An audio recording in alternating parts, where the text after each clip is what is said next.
Olá, pessoal, sejam todos bem-vindos a mais um vídeo aqui no nosso canal, aqui no podcast, chamamos nosso podcast de Bitencast, né? Bom, em comemoração aqui ao mês da cibersegurança, né, que é comemorado no mês de outubro aqui na Europa, nós trouxemos hoje um convidado muito especial, já conhecido aqui há alguns anos do nosso pessoal aqui da empresa. Então, o nome dele é o Ricardo Miranda. O Ricardo atua aí na parte de resposta a incidentes já há muitos anos. Então, Ricardo, em nome do time da Bitensec aqui, né, os nossos agradecimentos, então, muito obrigada pela sua participação, por ter aceito aqui esse nosso convite. É com muita honra que a gente te recebe aqui no nosso canal. Muito contente de ter a oportunidade de participar. Eu conheço o Flávio já há algum tempo, admiro o trabalho dele. Quando eu estava começando, foi das pessoas que me inspiraram a seguir aí algumas coisas na nossa área. Né? É a primeira vez que a gente tem uma oportunidade de fazer algo junto e eu estou muito contente com essa chance. Né? Eu venho da área de infra e migrei para a área de segurança. Eu tenho uns 20 anos que eu estou nessa área. Hoje em dia estou atuando bastante com a parte de resposta a incidente e análise de malware. É uma área que eu gosto bastante e me incentiva.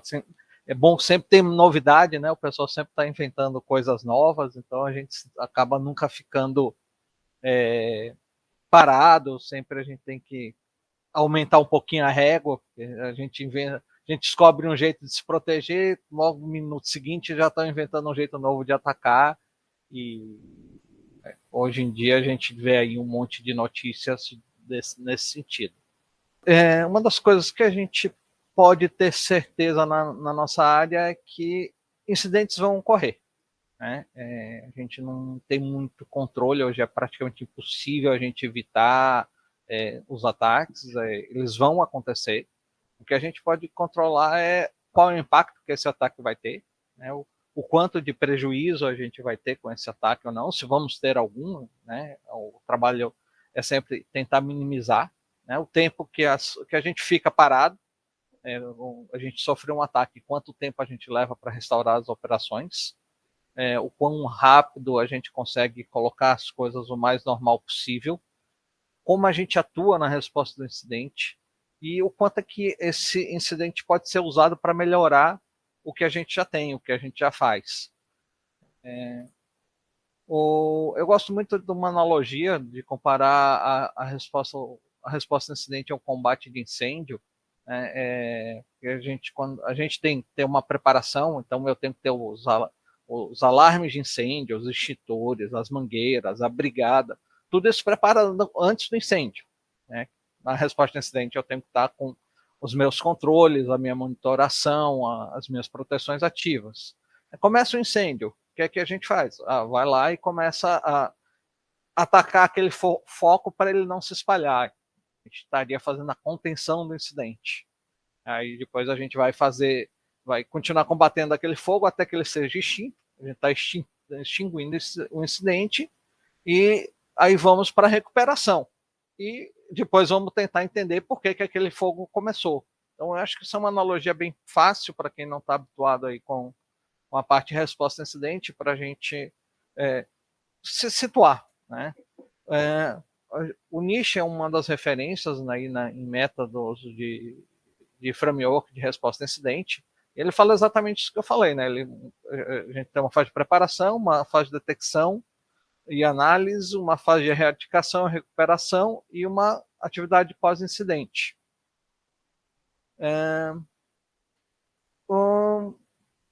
Quando a gente tem uma série de proteções, né, automáticas na maioria das vezes, e uma boa gama dos nossos ataques são paradas por essas proteções. O meu antivírus barra um monte de coisas, o meu anti-spam barra um monte de coisa, o meu Fire, o meu IPS barram várias coisas. Essas coisas são feitas automaticamente. Algumas coisas eu não consigo detectar e não consigo me proteger automaticamente. Aí isso passa, essa categoria de coisas que eu não consigo proteger, elas acabam sendo detectadas no SOC, no NOC. Né? E o que o meu NOC e o meu SOC não consegue impedir, acaba virando um incidente. Então, se a gente pensar na quantidade de eventos, quantidade de tentativas de ataques que a gente tem, o que vira incidente é muito pouco. Né? Ainda bem. Né? Mas esse pouco pode ser traumático, né? A gente só precisa. Eu posso barrar 1 milhão de incidentes, eu só preciso de um para ter prejuízo. Né? Um incidente só vai acontecer quando todas as proteções pararem, quando todas as proteções falharem, quando nada do que eu me previ, nada do que eu me preparei antes deu resultado.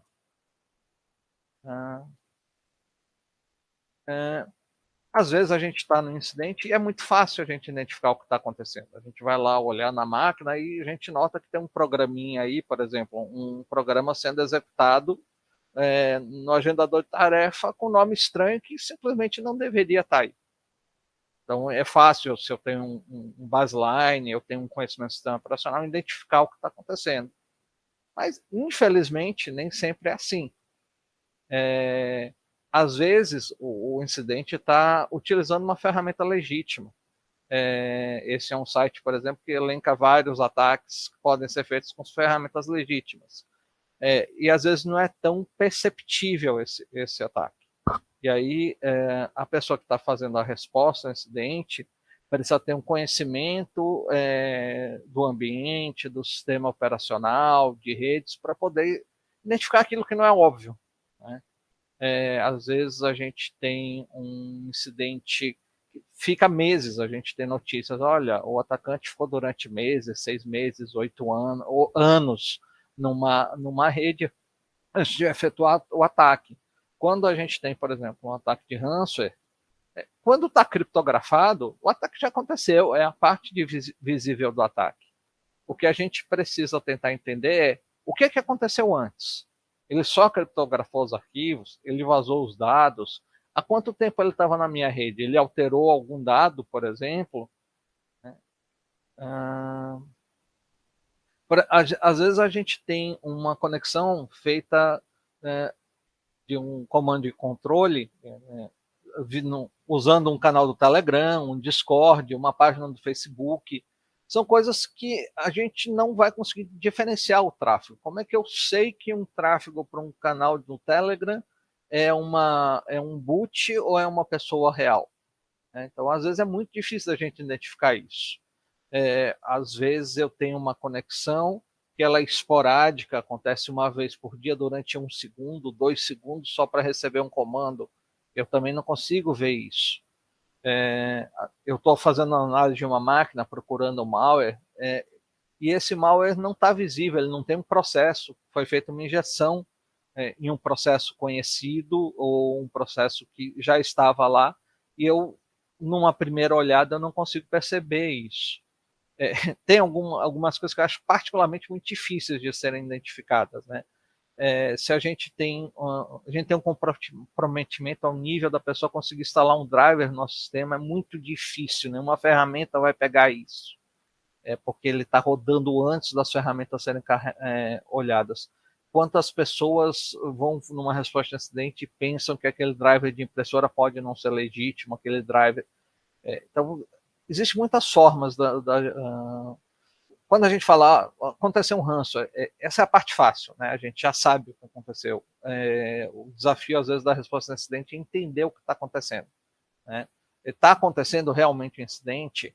Às vezes a gente só tem uma suspeita, olha, eu estou vendo aqui nos meus indicadores um aumento do tráfego de rede, estou vendo um aumento aqui de acessos ao disco, então a gente não sabe, não temos certeza que está acontecendo um incidente. Essa investigação às vezes não é tão simples. Uma coisa interessante, Ricardo, que você mencionou, eu já vi de fato alguns códigos maliciosos que utilizam do drive de áudio para poder se ocultar, né? E de fato é isso, né? É difícil identificar aonde que esse trojan, o código malicioso em si, ele está escondido, né? Que processo que ele está utilizando para se esconder, né? Bem difícil essa parte. Às vezes a gente tenta fazer um dump de memória, fazer uma análise de memória, e às vezes a gente não tem condições, né? Isso faz... Eu participei de alguns processos de resposta a incidente aqui em Angola recentemente e vou partilhar algumas dificuldades que a gente teve. Né?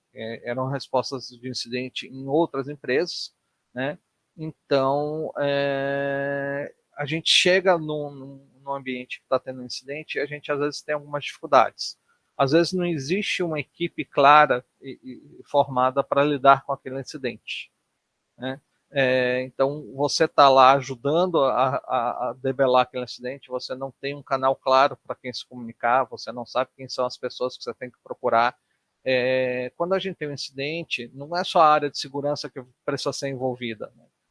A gente vai precisar de alguém de redes, a gente vai precisar de alguém da diretoria que possa tomar uma decisão, a gente vai precisar de alguém de infraestrutura, a gente vai precisar de alguém do jurídico, a gente precisa de alguém, inclusive do marketing, porque esse incidente precisa ser tratado, dependendo inclusive do tamanho da empresa, ele precisa ser comunicado de alguma forma, né? Como é que você fala com as pessoas? Olha, a gente está com todo o nosso e-mail, todo o nosso Teams, toda a nossa VoIP parado. Como é que eu vou me comunicar com as pessoas? Aí outra coisa que às vezes acontece, a gente não tem certeza se é um incidente. Quando é que é um evento de segurança de informação, eu tenho lá 2.000 eventos por dia de varreduras de portas, ou de um antivírus, ou de algum login que alguém está fazendo um login privilegiado, mas isso são atividades normais, né? Eu estar tendo uma detecção no antivírus não é um incidente. O incidente é quando o antivírus não detecta, né? Quando é que a gente deixa de ser um evento, quando aquilo passa a ser um incidente? Quem decide isso? Quem declara isso? Então, são coisas que precisam estar definidas antes do incidente acontecer, né? O que acontece muitas vezes, você chega no incidente, você não sabe quais são os ativos que existem naquela empresa, você não tem uma topologia, a gente não consegue identificar aonde estão, por exemplo, os dados pessoais, aonde estão as informações críticas, que é o primeiro lugar que a gente tem que analisar e proteger, né? Os logs, a maioria dos lugares não costuma ter os logs preparados de forma a serem úteis numa resposta a incidente. Poucas pessoas ativam os logs do Windows ou do Linux de maneira que a gente gere a informação adequada para a gente poder tratar isso. Eu, sem o log, eu não consigo pegar o histórico do que aconteceu, eu não tenho traços do que houve, fica muito difícil de fazer a investigação dessa forma. Os sensores estão onde estão, eu estou enxergando o que precisa. Eu tive numa empresa, eles tinham um excelente IPS, só que ele estava colocado na topologia num lugar errado. Ele estava no switch core deles, né? E os servidores todos estavam na mesma VLAN usando um switch top of rack. Então, o tráfego daqueles servidores jamais passava no IPS, porque ele não foi projetado para analisar aquele tráfego. Então, na hora do incidente, a gente não tinha dados, o IPS não conseguiu detectar, a gente não conseguiu identificar o que estava acontecendo, né? Outra coisa que é difícil também é quem inicia o processo de resposta a incidente. A área de segurança, a área de negócio, a diretoria, quem starta a mobilização para a resposta do incidente. Outra coisa que é normalmente um problema, porque é contraintuitivo, a gente tende a estar dando problema, a gente rebuta a máquina, né? E quando eu faço isso, às vezes eu perco toda a evidência que eu tinha lá. Hoje em dia não é mais assim, né? Os ransomwares estão mais evoluídos, mas antigamente alguns ransomwares deixavam a chave que ele estava usando para criptografar em memória. Então, quando eu desligava a máquina, eu perdia tudo aquilo que estava na memória, e qualquer chance de eu recuperar aquela chave já tinha ido para o espaço. Hoje em dia, os ransomwares costumam usar arquivos de configuração e, às vezes, eu consigo achar esse arquivo em memória. Então, começa o incidente, a tendência das pessoas natural é desligar os computadores. Isso atrapalha bastante a resposta. O que a gente vê nos frameworks, a recomendação é a gente isolar a máquina. Isolar não é desligar a máquina. Desliga o switch, tira o cabo de rede das máquinas, Porque quando você desliga a máquina, a gente perde todo aquilo que estava acontecendo em memória. Se foi um ransomware, ou dependendo do tipo de ataque, ele pode ter comprometido ou apagado os arquivos de inicialização do Windows. Então, quando eu desligo aquela máquina, eu não consigo mais reinicializar ela.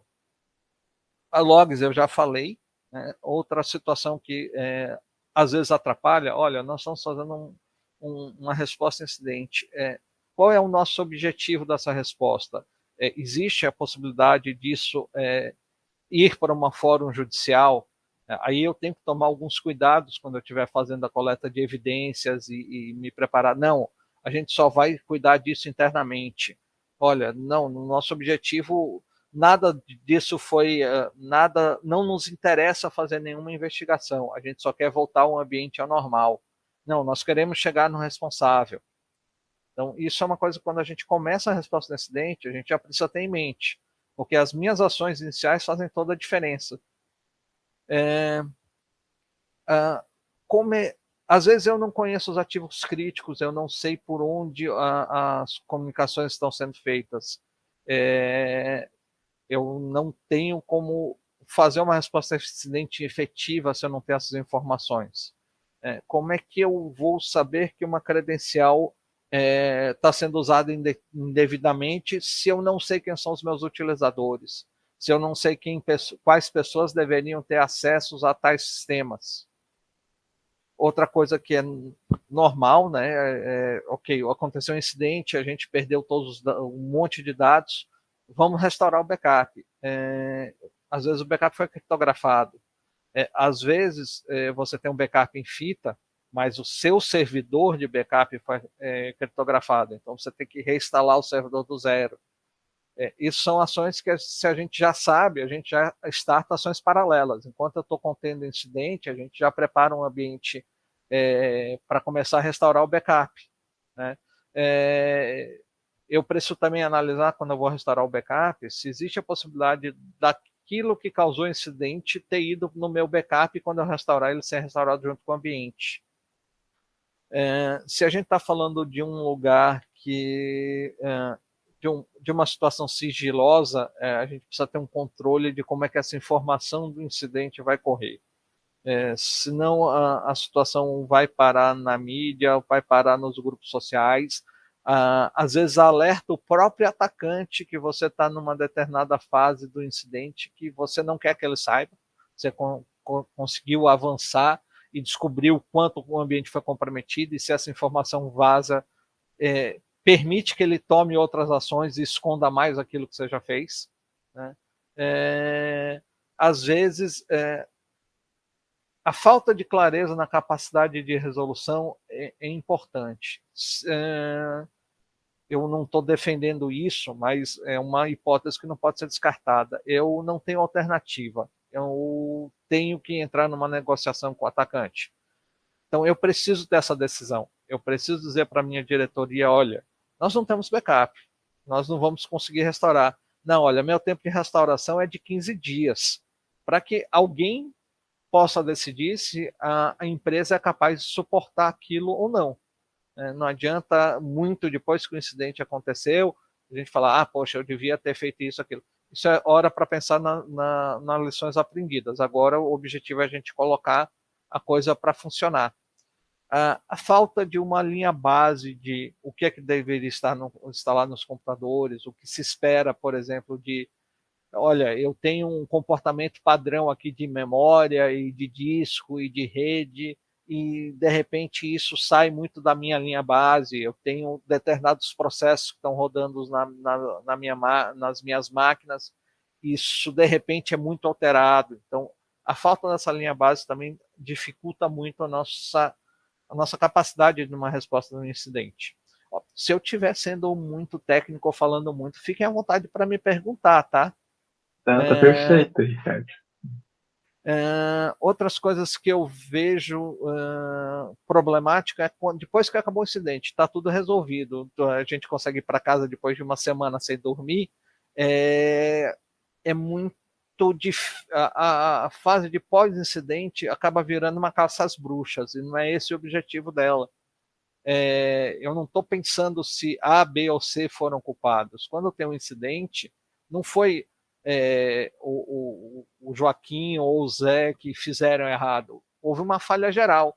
Todos os controles da empresa não funcionaram. Tudo aquilo que a gente projetou na ISO, no NIST, seja lá qual foi o framework, não funcionou. Então, a gente tem que entender o que não funcionou como empresa, como instituição, e não como quem eu vou demitir quando acontecer um incidente. Né? A maioria das vezes essa parte não é feita. Né? Às vezes ela é feita apenas para dar uma satisfação a um órgão de regulação. O que atende ao órgão de regulação, mas não resolve o meu problema. Eu não usei aquele incidente para melhorar o meu processo. A questão do culpado eu já comentei. Isso não gera ações concretas. Olha, a gente descobriu que nós falhamos na gestão de chaves da nossa API. Ok, e eu não crio um processo para melhorar isso. Eu compro a melhor ferramenta do mundo para gerenciar a minha chave de API, mas eu não analiso e não mudo o meu processo. Então, a chance disso acontecer novamente é grande. Né? Se eu não mudei o processo, o erro continua, a ferramenta só vai automatizar o meu erro, por melhor que ela seja. Né? E, às vezes, a gente tem um relatório que é muito genérico, que não me ajuda nessa resposta, nessa melhoria. Mas, Ricardo, toda empresa faz um relatório genérico, é uma má empresa? A gente, às vezes, não. A empresa está limitada às informações que ela consegue. Eu já participei de uma resposta a incidente que eu cheguei depois de 15 dias que o incidente tinha acontecido. Eu já não tinha mais evidência nenhuma para investigar. Elas já tinham se perdido. Então, assim, por mais competente que seja o profissional, eu não consigo fazer um relatório que não fosse genérico. Né? Às vezes a gente detecta que existem ações de melhoria que não estão necessariamente relacionadas àquele incidente na nossa resposta ao incidente. A gente percebe que, por exemplo, a nossa equipe de portaria não estava adequado porque permitia um acesso indevido. Então, a gente precisa treinar mais aquela equipe. E não é uma melhoria necessariamente ligada à segurança da informação. Está em outra esfera. Né? Bom, aqui tem algumas referências de algumas ferramentas que eu acho que são úteis para a gente se preparar para uma resposta a incidente. Né? Vamos colocar os alertas, gerar os logs, botar nossas câmeras gravando. Né? A Microsoft tem um Security Baseline que me orienta quais são os logs que eu devo deixar ativos e aonde eu faço isso, em GPO eu vou para ativar. Existe uma ferramenta muito legal chamada Sysmon, ele aprimora as configurações, a capacidade de log, ela tem para Windows e para Linux. Obviamente, não poderia faltar o link do NIST. Esse linkzinho aí do GitHub, o primeiro é um arquivo de configuração muito bem feito para o Sysmon, a gente pode usar ele como base. Esse projeto Lobas, ele elenca, está um pouquinho desatualizado, mas ele e o Mitre elencam uma série de formas de ataques que utilizam ferramentas que já estão dentro do Windows. Uma que me vem aqui na cabeça é uma forma antiga, mas existe um aplicativo em todos os Windows chamado CertÚtil. Ele pode ser usado para fazer o download de um arquivo malicioso em base 64. E é um aplicativo nativo, de linha de comando, eu não preciso nem ser administrador para usar ele. Né? Então, eu sabendo disso, eu começo a analisar, vale a pena eu ter isso dentro das minhas máquinas? Vale a pena eu configurar o meu CIEM ou o meu alerta para, olha, se alguém usar esse CertÚtil que não seja nos servidores, é uma atividade anormal na minha rede? Se for, né? Tem redes que não é. E uma outra coisa que eu costumo usar bastante, que a gente vai memorizando isso, mas a SANS tem um pôster muito legal que mostra quais processos no Windows chamam quais processos. Então, você está investigando um incidente e tem um processo lá que foi chamado pelo Explorer, apesar de ser o nome certo, e não é o Explorer o pai, aquilo já é um processo bastante suspeito. Então, são algumas dicas aí para quem quiser depois matar a curiosidade sobre alguma das coisas que a gente falou. Olha, tem aqui uma questão, né? Acho que essa sua abordagem é uma abordagem muito pertinente, né? Porque é aquela coisa, né, Ricardo, no mundo sempre ativo, né, na realidade, no mundo superativo que a gente vive hoje, incidentes aí de tecnologia trazem aí, de fato, consequências super significativas, né? Não só para as empresas, mas como para os titulares dos dados também, né? A gente tem acompanhado, né, enfim. E uma observação que eu gostava de fazer é que o tempo, né, de inatividade do sistema, por exemplo, né, de um incidente, as empresas custam uma média de US$ 300.000 por hora. E esse valor, ele reflete em perda de receita, reflete na produtividade, né, dos colaboradores, dos funcionários, e também em cargos de manutenção. Então, assim, as questões que envolvem, eu queria falar aqui de métricas, né, então essas questões que envolvem métricas de falha, para uma gestão de incidentes, tem sido, de fato, muito debatida, né? Então, eu queria aqui que o Ricardo me respondesse assim, né? Quais as métricas que podem ser criadas no processo, assim, de gestão de incidentes? Vamos diferenciar duas métricas, tá? Uma são as minhas métricas operacionais, são assim, as minhas ferramentas estão funcionando do jeito que deveriam. Essa é um tipo de métrica. Outra é a minha métrica de negócio, né? Então, vou falar das de negócio que tende a ser um pouco mais fácil. Então, a métrica de negócio, lógico, vou pressupor que essas coisas já estão definidas, tá? Então, qual é o tempo que eu suporto parado, né? Então, essa métrica reflete para mim quanto eu tenho para repor o meu ambiente, quanto tempo eu tenho para aquela resposta a incidente. Às vezes eu preciso estar investigando o incidente, isso pode demorar, e eu preciso manter o parque parado. E às vezes a empresa não pode suportar isso, porque ela precisa daquele servidor para voltar a funcionar. Né? Então, essa eu acho que é uma métrica importante para a gente colocar. Né? Outra métrica de negócio que eu acho importante é quanto de informação crítica foi afetada ou não vou dizer a palavra afetada, mas foi tocada pelo incidente, porque às vezes a informação não foi modificada, mas ela foi copiada, ela foi acessada. Então, eu acho que isso é uma informação importante. E, atualmente, para atender às regulações, que tipo de informação é aquela? Eu tenho uma base de utilizadores e tenho dados pessoais. Quantos desses dados pessoais foram atingidos, quais deles e qual o risco que isso está expondo às pessoas que eu cuidava dos dados pessoais. Então, essas eu acho que são as métricas mais genéricas numa hora de uma emergência. Né? Métricas mais operacionais, o que é que eu costumo pensar? Tempo de resposta tempo de resposta para o incidente. Né? Eu não gosto muito dessa métrica de quantidade de eventos versus quantidade de incidentes. Tá? Porque, ela acaba dizendo assim, se a minha ferramenta está funcionando, né? A palavra incidente tem várias conotações, né? Quando eu estou falando de incidente, ok, parou tudo, não é só um acesso indevido, não é aquilo que eu consegui parar, é algo que foi catastrófico. Então, quando eu cheguei nesse termo de incidente, minha métrica de quantos incidentes eu parei não ajuda muito, mas uma métrica operacional, olha, nós tivemos X tentativas de ataque, X delas foram evitadas. Eu não sei se vocês se lembram lá daquele primeiro quadro, quantas delas foram evitadas nas minhas defesas automáticas, quantas delas foram evitadas no meu SOC. Isso me dá a minha métrica para falar, olha, eu preciso melhorar as minhas defesas automáticas, porque o meu SOC está trabalhando muito naquilo que ele não precisaria fazer. Então, óbvio, o que passou pelo SOC também é uma coisa que eu preciso, aquilo que eu precisei acionar o meu time de resposta a incidente também é uma outra métrica, porque isso precisa ser tratado no SOC para a gente não chegar no incidente. Então, acho que são as métricas assim. Que a gente deve diferenciar os incidentes de segurança e de privacidade? Vamos supor que eu esteja num país que não tem regulação de privacidade, o que é raro, porque hoje em dia todo mundo tem. Eu não teria muito essa necessidade, porque do ponto de vista do meu ambiente, eu não tenho muita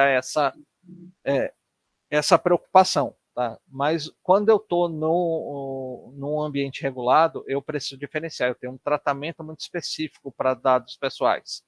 E às vezes eu posso ter um incidente que não é de segurança, né, mas é um incidente de dados pessoais. Por exemplo, alguém inadvertidamente foi lá e alterou um banco de dados, apagou um banco de dados. Não foi um ataque, foi um erro operacional de alguém, mas é um incidente de segurança de privacidade de dados, né? Então, são coisas, são motivos que a gente precisa diferenciar e eu preciso alertar. Às vezes as coisas estão juntas, eu dei exemplo só de coisas juntas, mas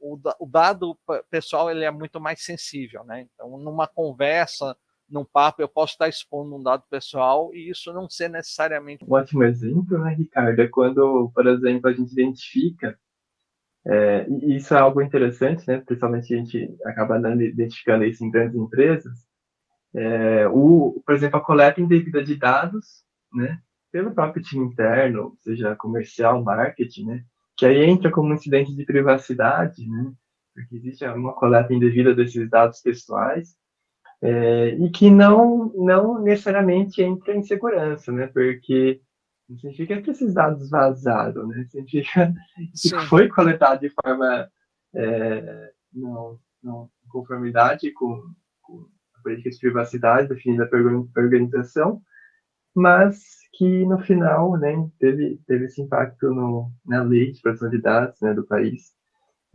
mas não em segurança da informação, né, porque não significa que vazou, que vai vazar aquela informação. A pessoa pode estar compartilhando o dado com o terceiro por uma operação lícita, não é um incidente, foi uma escolha da empresa e isso é uma violação um incidente de privacidade de dados, né?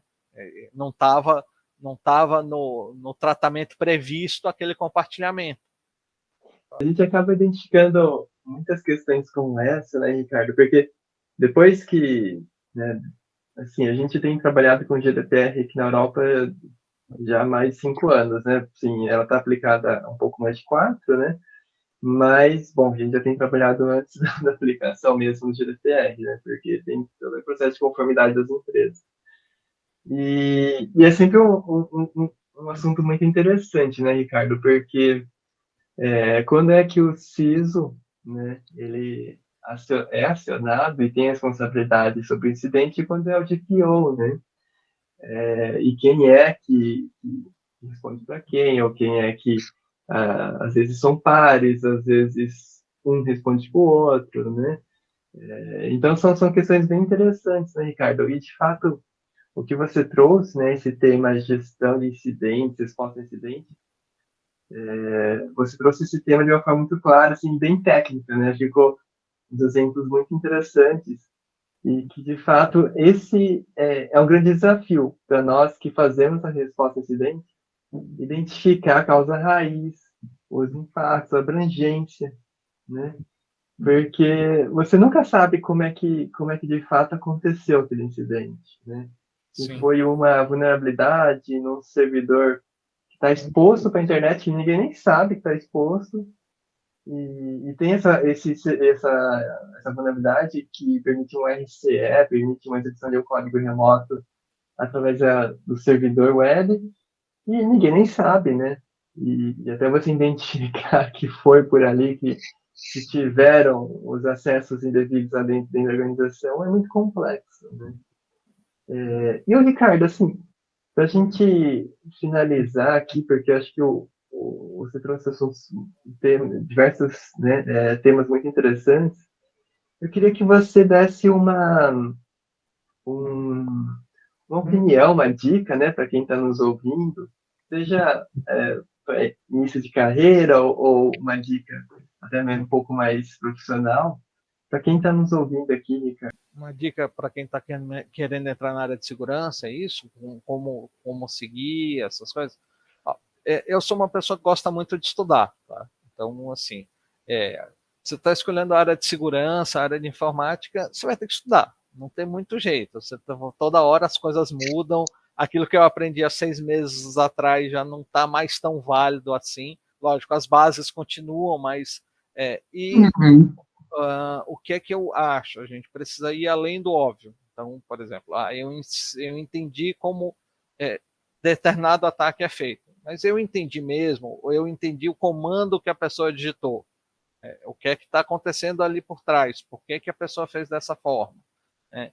Eu gosto bastante de estudar e aí eu costumo fazer uma linha assim, olha, o meu foco agora é análise de malware. Então, por exemplo, para eu entender análise de malware, eu preciso entender um pouquinho de programação e muito sistema operacional.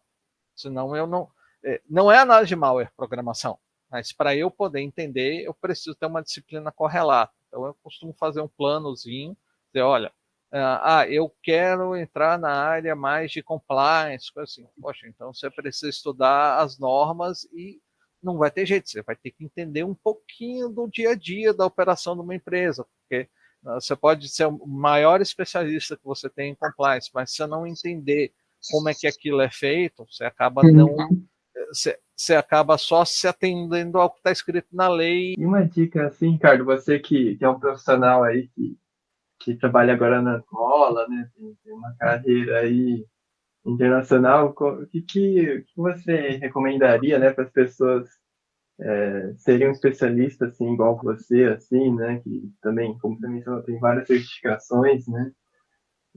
O que você recomenda para os profissionais se especializarem em resposta a incidente? Bom, resposta a incidente, se você quer entrar nessa área, eu acho que você precisa.